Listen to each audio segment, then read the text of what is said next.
This is Andrew from Promenade, Melbourne, crazy poor Asian migrant. And here with me today is Shawn Ong, who's now become a friend. He's been in Australia for more years than me, and while Shawn has a full-time occupation, he's also doing a side gig, and this is for Feng Shui. Yep. For those of you who understand Feng Shui, this is his side gig, and I only came to know Shawn because when I moved to Australia, I worked very hard. I lived in a house which I loved very much, which was rented, but nothing seemed to be happening for me. And at the time, I started to look for Feng Shui solution, and I started to look for Feng Shui practitioners, but there was only one guy called Luke Tin. Yep, in From Melbourne. Hong Kong. Yep, He's I know based him. in Melbourne, Yes. and he was traveling, he was not here. Yeah, He says yeah. 3 more months. I said I cannot wait.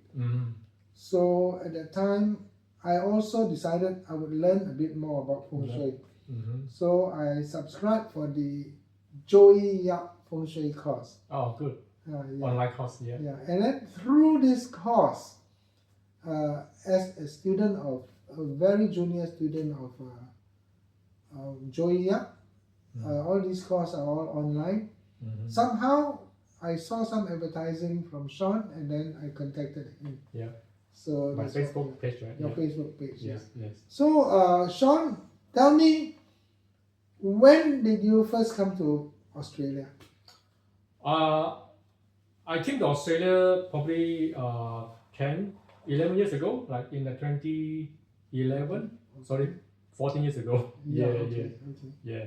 Yeah. So I started Feng Shui, in fact, way before I came to Australia. Oh, I really? started Feng Shui in probably in 2017, 2018. Started with my self-study. Self-study. Self-study. And a year later, I decided to explore Feng Shui and Bazi in a much deeper sense. And I started to side courses with many other Feng Shui master. Then later, I found that because I didn't get the gist of the Feng Shui principle. So because my self-study and some online courses probably not something that I can learn much. So I decided to go into a more structured training by Joey Yap. So I attended offline course with Joey Yap back in Malaysia. In person? In person, Really? yeah. Okay, wow. Okay. Then, because when I moved to Australia, I can't do face-to-face. So I started, sign up a lot of courses, online courses, I see. conducted by his students, also by himself, Right. as well. I took about 3 to 4 years to do Feng Shui. And in fact, I fly back to Malaysia as well when I about to finish my so-called master level Feng Shui courses. So that was like a face-to-face and a site visit training. I see. So that's how I finished all my mastery courses in Malaysia. Yeah. No, you were not only studying, right? You were also practicing. You were also consulting. In fact, when I first started, it was based on out of my personal interest, to be frank. Because back in Malaysia, as I say, I quite believe in Feng Shui because I think it's my instinct. I remember that because I'm still a sales manager, so I work in a very highly sophisticated, in terms of the technology industry. So I deal with people a lot, right? So that's how I'm understanding people behavior. And then I also monitor how they behave, and also throughout throughout the entire sales process, I noticed a lot of changes along the way. And I found later that these changes actually is because of sometimes it's because of their Bazi, the annual energy changes, and also how the environment actually affect them in a way, like affect the way they behave, and they are also the way they think about the products, because I'm a sales manager, right? And from there, I think that has to do with the environment that affect their decision and the outcomes. So I start to go into deeper about certain important sales process, why people behave differently from what I first met them. Then because of course, some of my clients become my friends, so I can openly ask them what happened in the process, why there's the changes. I later found that a lot of changes because some of the changes within themselves and also within their surrounding, like there's a movement of their organizations, right? Means they are among their relationship with others as well as the surrounding. I see. So, and all this, I try to see whether is there any link between their decision and their environments. It does. So a lot of decisions was made based on the current information, right? I see. But things change along the line because this was it's very dynamic. So, and I try to actually link with the feng shui and bazi, right? I ask them for the bazi as well, and ask them where do they live, and then when why things change quite suddenly. So I then realized that the bazi show that this person is full of water. Water. For water is one of the elements. One of the elements. Yeah, but he's a rainwater person. I see. So his thinking is like it's like a flowing water, right? I see. Water can flow in and out. So that's why his decision making is can be up and down. So keep changing along the line. So I try to follow through the way he thinks, and then eventually I know exactly what he wants. Okay. Right. Okay. Yeah. So before we go more into Bazi, which is pronounced as Bazi, which is Bazi. Yep. For those of you who don't know Chinese, Yep. like myself, Bazi is a sort of a reading of a person's horoscope. Yep. And these are influenced by the year he's born, the month he's born, the day he's born, and the hour he's born. Yep. And there is a set of what they call learning from different masters of Bazi to read a person's characteristics that he is born with based on the four things I mentioned. Four pillars: the year, the month, the day, and the hour he's born. He or she is born. And then you can analyze, and mind you, in Bazi, I believe there's 12 characters, 12 animals for each person, and you could have actually 4 animals because you have an animal for the year, animal for the month, day, and hour, which up to the time when I subscribed for the Joey Yap course, I never knew existed. And that was really interesting in itself. And so when you do feng shui, why is it important to have the Bazi? Oh, very good questions, Andrew. In fact, I think most of my audit, right, feng shui audit, I make full use of my Bazi chart as well, or my client Bazi chart. You're right, Bazi chart is based on the person's birth date and time, which will reveal your personal traits and your strengths and challenges, and also the time cycle as well. So, and feng shui also, I'm not sure you're aware, feng shui also based on animal sign, right? Because there are 24 mountains as well, right? And also 12 animal signs as well. So actually they are all related, right? I normally do audit based on the Bazi of the clients to personalize their feng shui directions, right? So I find it more effective when I combine Bazi and feng shui in preparing the layout. So for example, if someone born in a red year, right, like myself in a red, so I will not choose a house or apartment that's sitting on the red or sitting on the horse, because horse is clashing with the red, right? So I will choose the animal sign that compatible, good combo with red. For example, a monkey.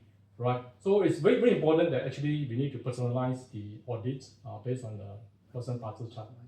So actually, for people who don't know or not aware of this, the personalization of the feng shui audit, as you call it, and whether you make changes in the house or apartment where you live or your office, should be personalized on the Bazi of the person. That's right.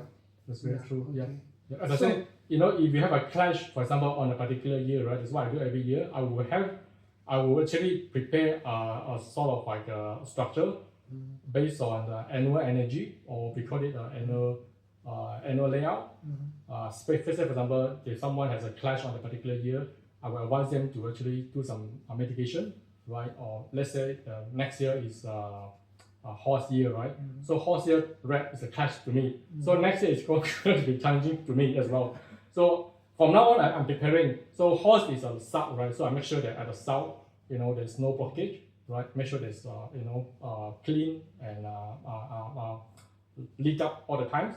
And also, as a red person, I try not to do any renovation near the horse sector. So things like that is very important. Yeah. Okay. So it's actually if we talk about it, the subject of feng shui and bazi is always interrelated. Yes, absolutely. Always interrelated. Yeah. And there is short-term consequences, medium-term and long-term consequences for both bazi and feng shui. Is it true in the bazi that there are 10-year cycles for each? Yes. How does it work? Yes, bazi chart not just review your personal trait and based on your natal chart.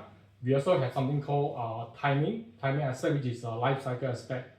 So other than the annual aspect, like annual look at the annual chart, we also look at the 10-year chart as well. Because in fact, the whole bazi chart, they break down into 10-year cycle. Right. Like feng shui is 10-year cycle.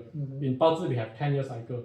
So if you're entering into the first 10-year cycle, then you probably start to do some changes as well, based on your early part of the 10 years. Early part of 10 years. I see. Of each 10 years. Of each 10 years. Correct. And how much is this 10 years? Is it from 0 to 10, 11 to how? In fact, you can make changes in any part of the year, as long as you align with the 10-year life cycle or time cycle. What is this 10-year life cycle? It's from 0 to 10, 11 to 20? How does it work?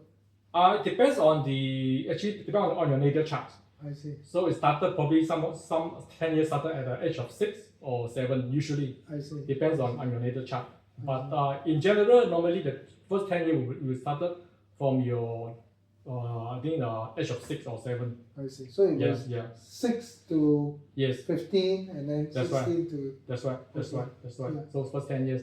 So for example, if you're entering into a year, the first 10 years which are rich in let's say water elements, then you start to probably make some changes, because water element is about wisdom, about strategy thinking. So you may want to do something more planning, right? Or something more fluid, right? If you are in the shipping industry, that's your good 10 year, I would say, right? So it happened that you happen to be in the fire industry, like let's say in the insurance fire industry, then you may want to make changes, like try other industry.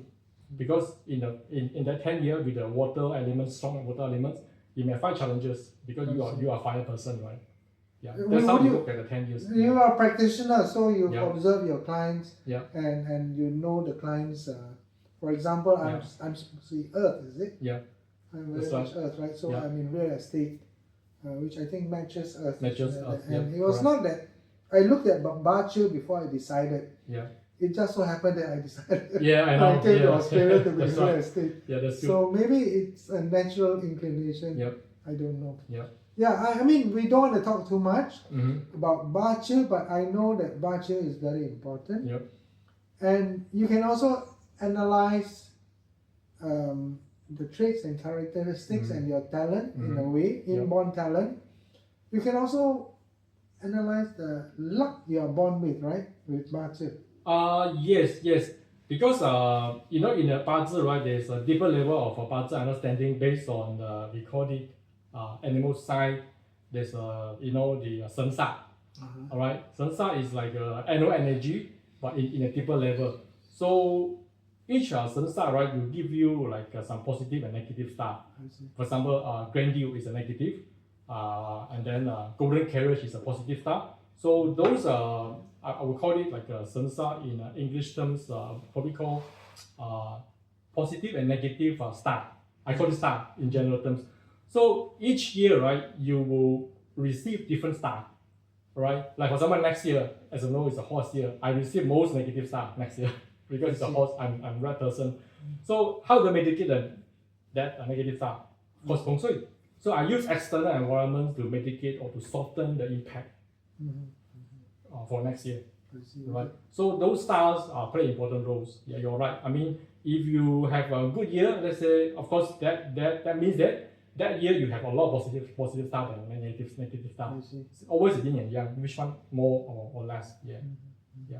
So yeah, I remember every year when Joey Yap, every year he has his FSA, Feng Shui and something? Astrology, yeah. And astrology. Yeah. Which you have 7,000 people attending in Singapore, in Kuala Lumpur. That's right. He will always tell you this year, the year of the tiger, is good for. He doesn't say bad for anybody. That's the thing I like about Joey. He will say this is very good. This is what are the characteristics, what you expect, and for these people you have to do that. He doesn't say it's a bad year for you. Yeah, that's right. Directly in that sense, Yeah. But I decided to be in real estate because I could get a license easily. I didn't want to work for anybody. At the same time, I wanted to do something meaningful. But I worked so hard. The results, I was with a good company. The products were good, but I was not making the sales I want to make. And then the person who shared the house with me, who was my partner at the time, also worked very hard, but couldn't seem to get out of that first job that my partner wanted, and with a good company, and was always having a lot of roadblocks. So I said it must be the house. That's when I started. I see. Okay. And if you look at that house, now that I have studied that house and I moved out of it as soon as I can. In fact, this house is interesting. I couldn't get Luke Tim to do it. He was away. I didn't know you. And I attended this course. At the same time, my business partner in Singapore, Sheila, always, a believer in Feng Shui, always asks her Feng Shui master to do a house. So the Feng Shui master is retiring, so the daughter is taking over the business. So recommended to me, and I sent. She said, send me a floor plan, measure this and that, and I did. And then when I sent her all this, she emailed me. This was done by email. She emailed says, "Did you buy this house?" I said, "No, it's rented." Then she said, "Very easy, just move out." So the house feng shui is not good. She wouldn't tell me anything. And I tried to call her, speak to her. She just won't give me any explanation. Maybe she have seen some sachi in the surrounding or in the floor plan. Later on, when I learned a little bit more, and then I took the course, then I talked to Joey's assistants. This house, the front door is a drop nose, you know. You mean it's like sliding down?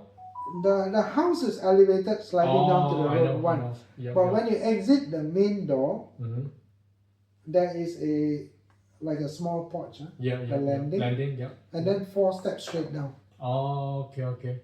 And that is supposedly very bad. Is it straight from the front door or? Yeah, straight from the front door. That is because it pulling water. Water pulling out. Yes, correct. Means the chi is flowing out. Means that your opportunities and the wealth will be also flowing outflow from the property. So it's not a very good feng shui setup. But that was only one part of it. I think the whole house had other problems. If they make a turn to left or right, then probably it's better. But if it goes straight in, then it's so it's just similar. Like we were going to buy this office. We asked you, then you said the elevator is facing it. Then you can do some correction. But that's right. So like I say, with the experience of this house, which is a rented house, for us to make a change would cost thousands of dollars. It's not something you want to do, which is permanent. Alright, okay. So that was only one of the many other things about this house. That's right. Okay. Yeah, I think you're right. Thanks for sharing all this experience. In fact, I can see that why sometimes people feel stuck right in their life. Of course, other than internal, like based on Bazi, maybe they have gone through a tough life cycle, right, in the next 10 years. But of course, you can mitigate through feng shui, through the external force, right?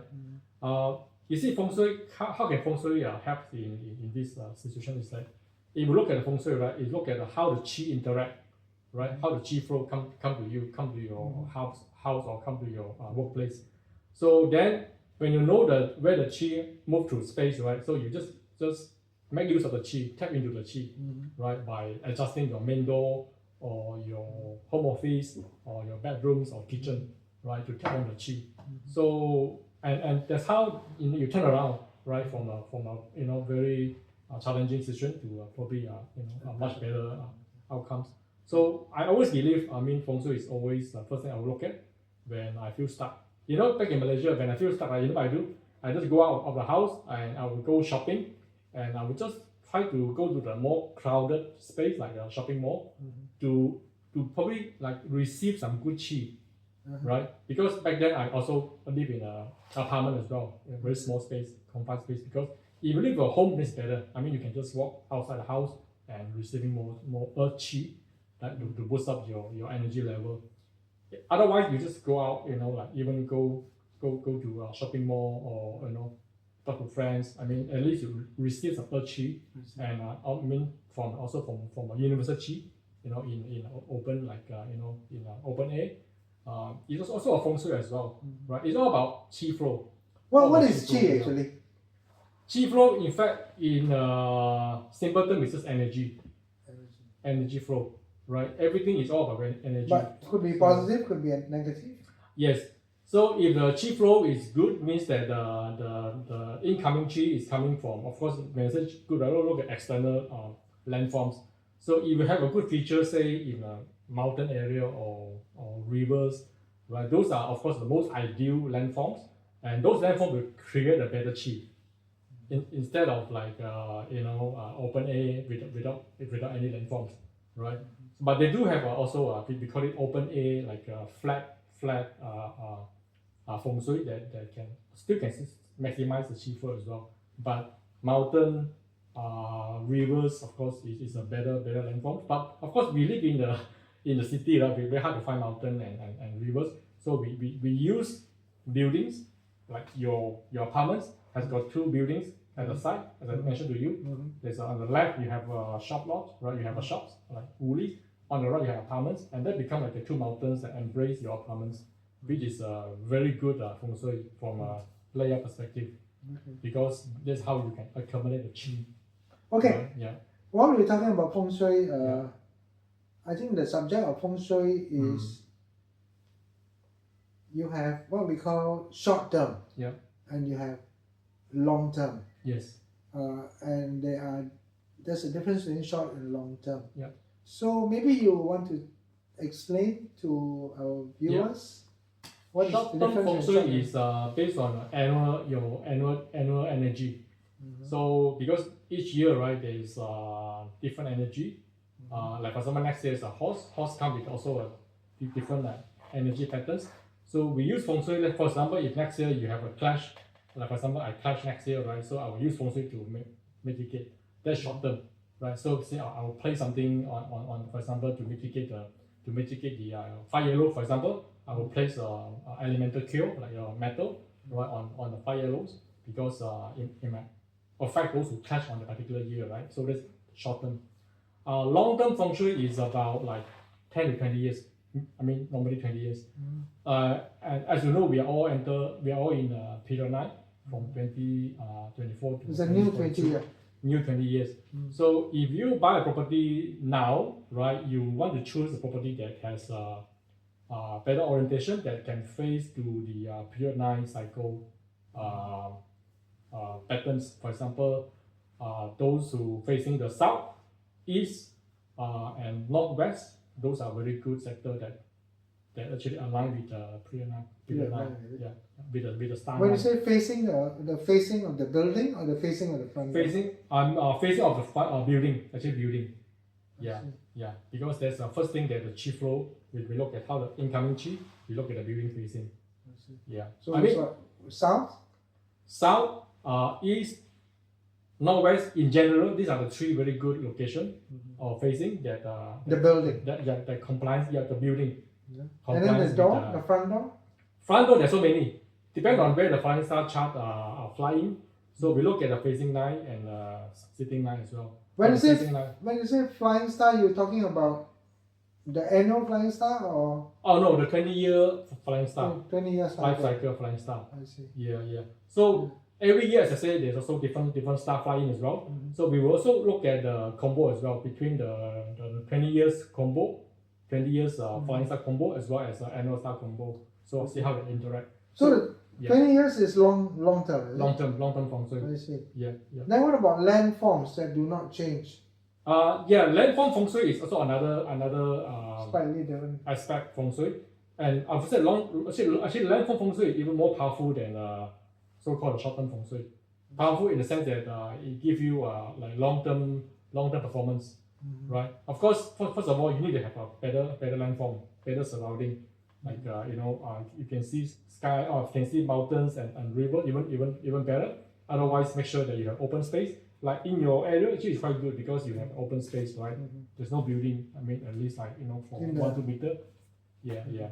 So that's called the good feng shui. Yeah. So landform is still I think So long term Yep. landforms and then 20-year cycle Yep. and then the short term. Yep. So if you say percentage wise, how many percent of your good feng shui depends on long term and how many percent depend on short term? In general terms, I would say that long term feng shui will affect at least 60% of your Your property. Yeah. Okay. Then the rest you have to make up with annual feng shui. So like every year I prepare an annual chart, right, to tell people which sector you need to activate and which sector you need to mitigate. Like for example, 5 yellow. Right? So I suppose the best feng shui is good long term plus good adjustment in the short term. Exactly. It's all about alignment as well. Alignment with your personal energy. Well, I can share that for this apartment where I live, and I live here alone. Yeah. Last year the 5-star, is it 5 yellow was 5 yellow, main door, right? Main door, right? Yeah. And we mitigated, but I still had an accident where my leg was crushed. Oh, jeez. And I had after that. Oh yeah, 3 things after that. After that, because of contraindication of that medication, I nearly died actually because my blood count dropped. My hemoglobin dropped below 40. Because they gave me some medicine and asked me to buy my own Panadol. And my neighbor gave me the Panadol that had something that ibuprofen that contraindicated with the drugs the hospital gave me. Oh my goodness. So I nearly died actually. Jeez. And also, what else? Yeah, my room caught fire. Also last year? Last year. My room. I was sleeping because the air conditioning in this apartment is only in the living room, not in the bedroom. This is very Australian. Yeah. Air conditioning is a new thing in Australia, in my opinion. So we have a portable heater in my bedroom. Okay, yeah. But that portable heater, I wanted to heat up fast, so I went to buy the bar heater. This bar heater is a very old design. And it's got these hot bars. And I had woken up in the night very late, and I wanted something to be warmed up by the bar heater. Okay. Put something, a clothing thing on the bar heater. Get burned okay. And I was lying down just to rest for 5 minutes, and I fell asleep. Oh, jeez. So you didn't even notice there's a burning? I fell asleep. Okay. And then my fire alarm went. Right. Very loud, the fire alarm here outside my room. The smoke alarm. Smoke alarm went. I woke up and I saw the bar heater burning the whatever. The cloth or whatever. Yeah. Okay. Big fire already by then. Jeez. And the whole room was smoke. white smoke. I jumped up, I took my duvet, you know the duvet, Yeah. I threw it over the fire to smother Okay. All right. the oxygen. It burned through. Lucky I had 2 duvets.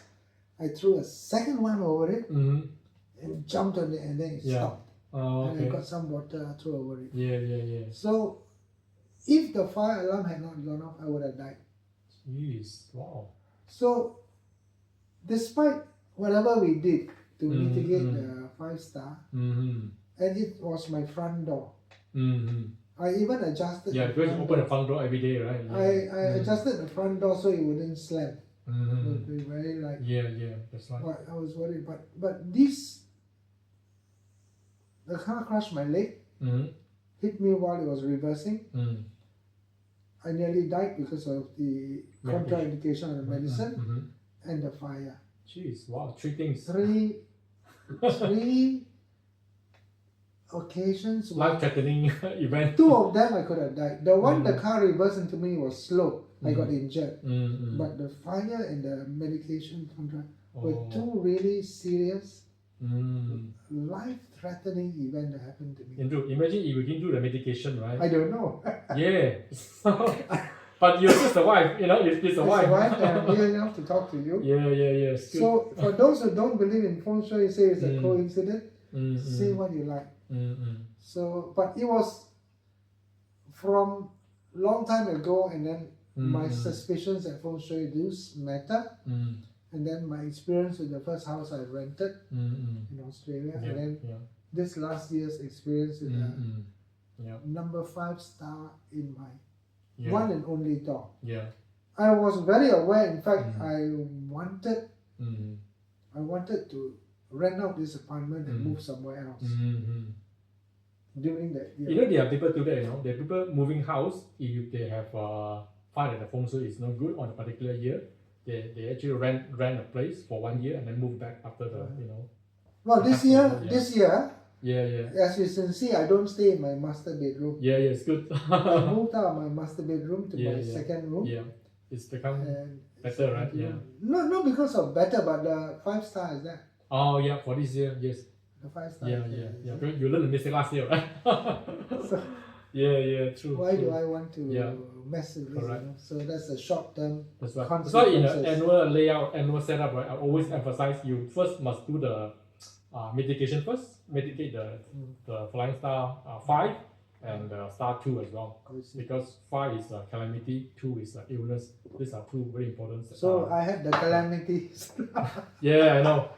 Yeah, on my front door. You see, no matter how much you make, right, you still prone to some accident. But I mean, ultimately you'll be fine, right? So I survived. You survive. That's good things. Imagine you didn't do any medication. I don't know. You don't know, right? I won't be here talking to you. It could be worse. So we don't know. But anyway, Yeah. for those of you who believe that Feng Shui is superstition and all that, there are practitioners of Feng Shui who use all sorts of objects and funny things you put all over the place. What I like about the Joey Yap school, whichever school came from which grandmaster in the past, is that we don't do all these funny objects if not necessary, right? Not we make adjustments with more logical things. That is based on the elements. Like metal element, water element, that kind of thing. That's right. And this is a kind of adjustment we do which makes sense to me, as opposed to the funny objects all over the place. It's true. You're right. Placing those things. Correct. So for those of you who have been placing these objects, I'm not saying your feng shui master is no good, but you might want to review if that has not performed for you. I think that's very important. As I said earlier, it's all about chi flow. How you actually make use of the chi flow to create a better harmony between you and the space, right? So I mean, placing object is important as well, because that one can also sort of mitigate some of the bad negative stuff. But it's not the ultimate aim. Ultimate aim is to how you tap into the good chi flow into the when the chi flow to a space, how do you actually interact with the chi flow, right? Yeah. So like this year you also asked me to adjust my table to face in a particular direction. Yep. Can you explain what was the purpose of this? Also alignment. About alignment based on your Bazi chart and also based on the feng shui of the particular year. This orientation that I suggest for you, right, is based on largely based on the large feng shui setup based on like Shanggong Dagua. It's very fine-tuned. In fact, it's fine-tuned to align with your personal energy. I see. And also look at your layout as well, because that is facing to your main door. That's where the opportunity flow in. Alright. Yeah. I hope it gives you some better outcomes. I believe this year has been no year is without challenge. In business, there's no such thing as no challenge. Even if you have business flowing through the door, there will be administrative challenges that follows that, things like that. So it doesn't mean that there is a good flow of good energies and things are happening that doesn't mean that you can just sit down and shake leg. Of course not. Yeah, that's right. That's my own belief. Yeah, correct. Yeah. So if you ask me, I would say that this has been a relatively good year for us anyway, for me and my company. And we are looking at owning our own premises now, and we are making some positive moves to what we want to do. Obviously, if we are not doing decently, we can't even think about buying a property. Okay. You know, and that's good. One of the difficulties we have is recruiting and growing our team. So we have sort of focused to see how we can do that, and I'm doing everything that I can to tap into positive energy, as you say, you know, and that includes reviewing where I sit in the office, maybe, which I haven't actually done. We are also thinking of moving from the office, not just because of feng shui. I don't think we had great feng shui for this office, because if I recollect, when we wanted to rent an office, we were looking, okay, let's do it in Footscray for price and cost considerations, budget considerations. And then we shortlisted only 3. And then we asked you to have a look, and you said the other 2 were bad. So we took the one that was the least bad of the 3. Yeah, correct. I would say that, based on what was available to us. That's right, based on what you're available to you. So now we are already there. We've been there for 3 years. We've survived 3 years and did reasonably well. I wouldn't say we've gone through the roof, but we're doing reasonably well. And now we are thinking expand to relocate into the city, because most of our business is done in the city, the kind of properties that we sell. We are also looking at other sectors, but for the last 3 years, the main business for us is selling apartments in the city, which many real estate agents don't know how to do, but we've reasonably done quite well. And we want to, of course, expand the business, and the main way to expand the business is to expand the team. Then you have leverage. If you don't have scale or team expansion, how are you going to grow? That's my own feeling. I wish you could sell real estate online. Somebody click a few buttons and make a sale. The day will come. The day will come, I believe, when the AI and all that can be so good that you can actually feel and touch the property from your living room. You can also create like a virtual site inspection as well, right? They are doing it already. But then when you're talking about a multi, property that's $500,000 or more, for a lot of people, it's the only asset they have. It may also be the only asset they haven't bought. It's a first step on the property like that.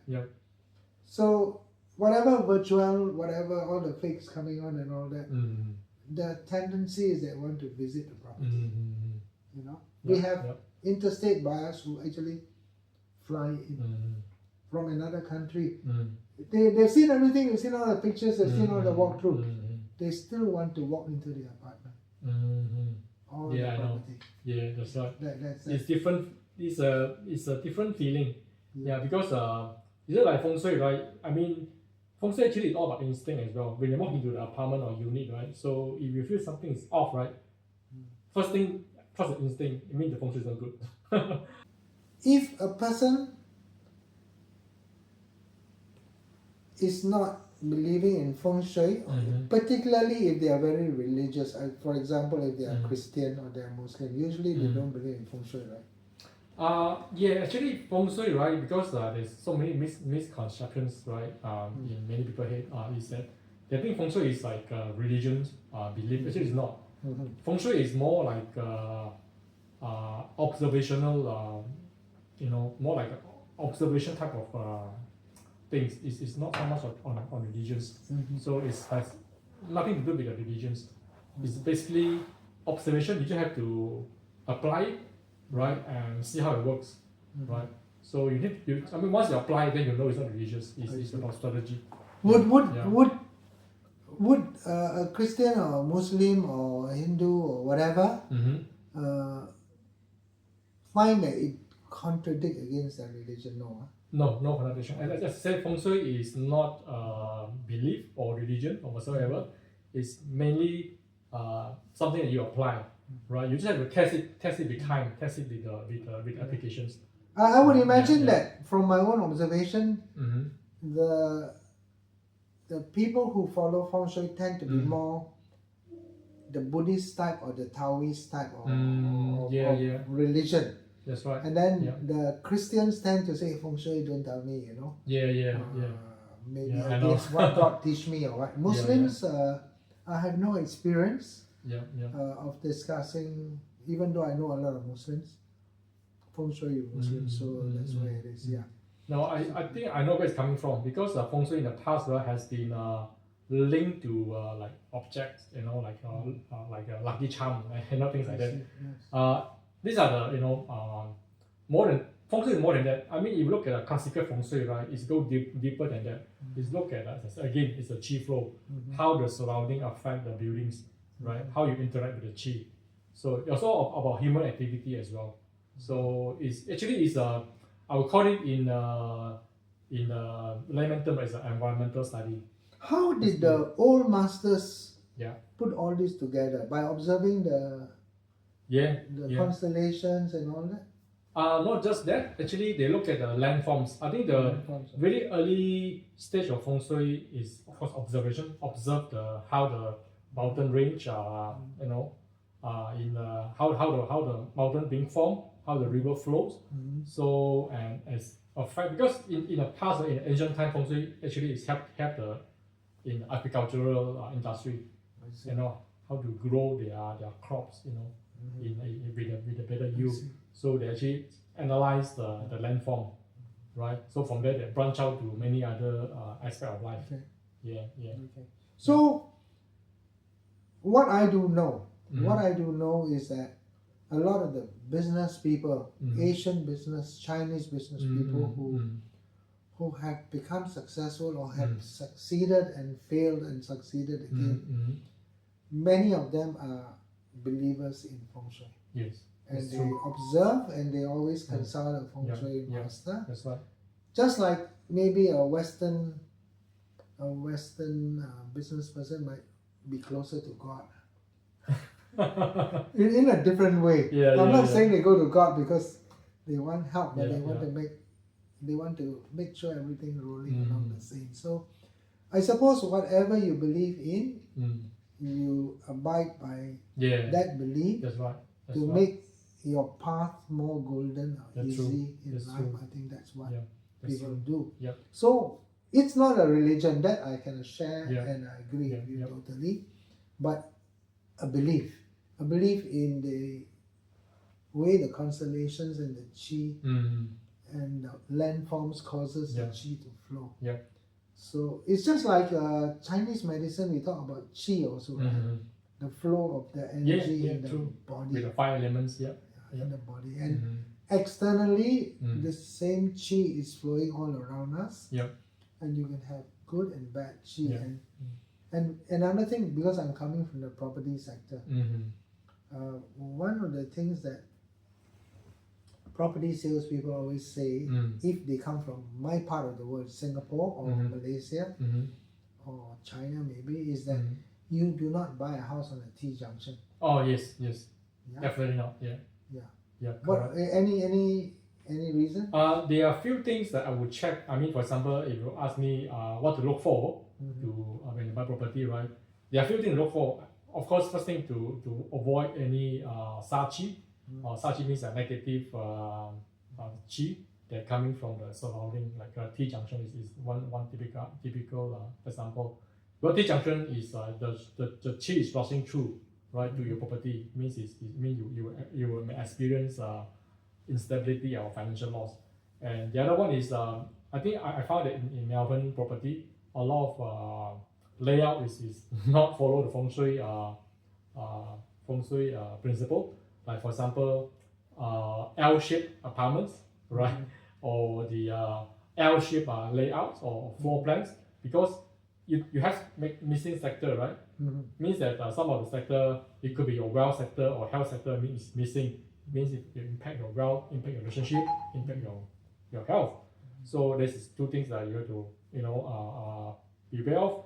And the other ones, of course, as I mentioned earlier, landform is very important as well. Make sure that your building or your apartment or your home does not have any or minimize the sa-chi, like any pointing sharp arrow pointing to your main door, especially.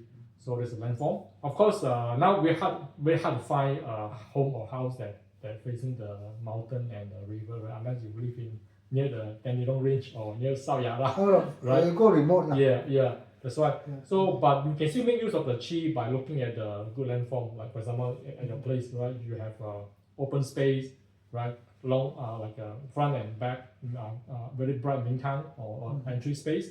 So that is one of the very important feng shui to look at. Yeah. Okay. Yeah. So if I'm a property investor and I'm building my property portfolio, the most important property is the one I live in. Yeah. Correct? Me and my family lives in. Yeah. If the rental property, the investment property, is very cheap but it's on the wrong shape, would it be wise to buy? No, because feng shui affect everyone's, even though you're not living there as well. Because if it is your investment property, I think you need to look at different aspects. You look at like tenants' well-being, retention, or maintenance issue, right? So you still want to look at feng shui as well, although it may not affect your health and your wealth, because you're not living there, but still affect you financially as well, right? In the long run. So if you buy because of the cost, but still bad feng shui, then eventually you still suffer from. It will impact the tenant. Impact the tenants. And the tenant will impact you. Impact you as well, eventually. That's right. Yeah. So you mentioned just now the floor plan and shape. Yeah. Maybe you want to elaborate what's I won't call it perfect, but what's the ideal floor plan for feng shui, in the sense that I know, because I've been a student of feng shui, that you have 9 sectors in a house.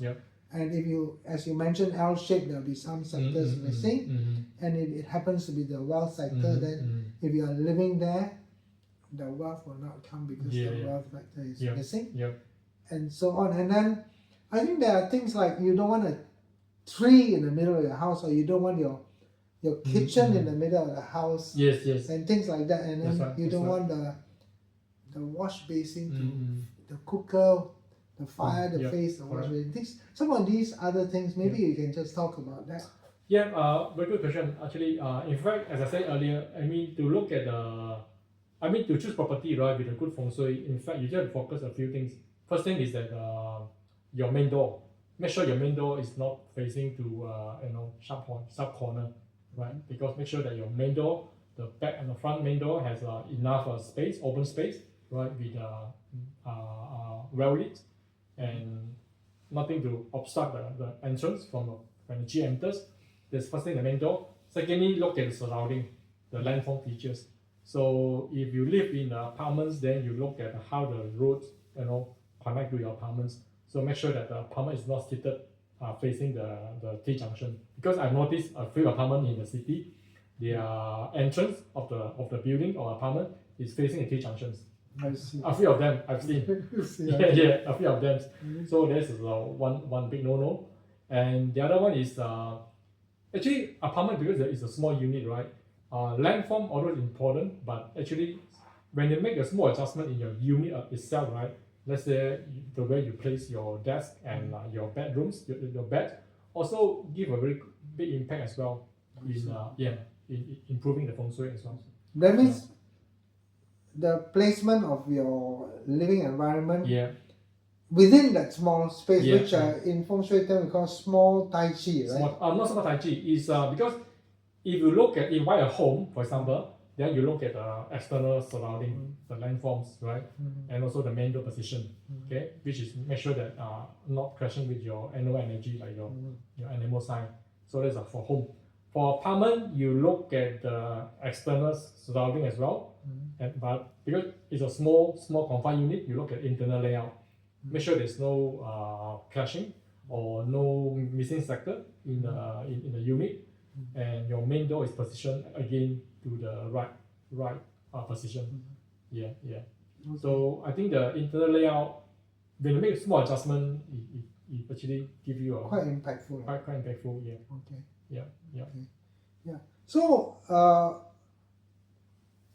obviously, if there's anyone interested to talk about feng shui or have some examination of the Bazi or feng shui audit of their property, you do not contact me, because I'm not a feng shui practitioner. I'm a feng shui student for the purpose of making sure that Shawn gives me the advice. I look at it, does it make sense to me? That knowledge is also because at one time I was just dying to find someone to talk to that could make sense to me. And so you can contact Shawn. You have your website. I have my Facebook page, but I'm going to create probably a YouTube, right? Where I can post a video in the YouTube, because I mean feng shui is still my side gig. I do have some feng shui audit like on a monthly basis, so I probably will accumulate some of my feng shui audit into with my client position, making into a video. So I can share some of the feng shui tips. So we'll put the link down below in our YouTube channel, and how to contact you. Best by email or by WhatsApp or by WhatsApp, or because I have my contact in my Facebook page in the MIBM groups. Right. So that's how people most of the clients actually contact me through the MIBM. They actually PM me. In the message. Then from there we exchange the phone numbers. And also actually many of my clients actually through friends referrals. Also from you as well, and also Nicole. So I think we don't want to talk too much, because it is a very confusing subject. It is the less you have to learn, the better. Leave it to the professional. Or the feng shui master, and the same goes with the Bazi. And I know Bazi is something that the ladies love. They love to look into the future and their life and how to improve it, that sort of thing. For me, I look at the Bazi. I'm a very poor student of Bazi, because the only animal I know is my own, and then I cannot understand the clash.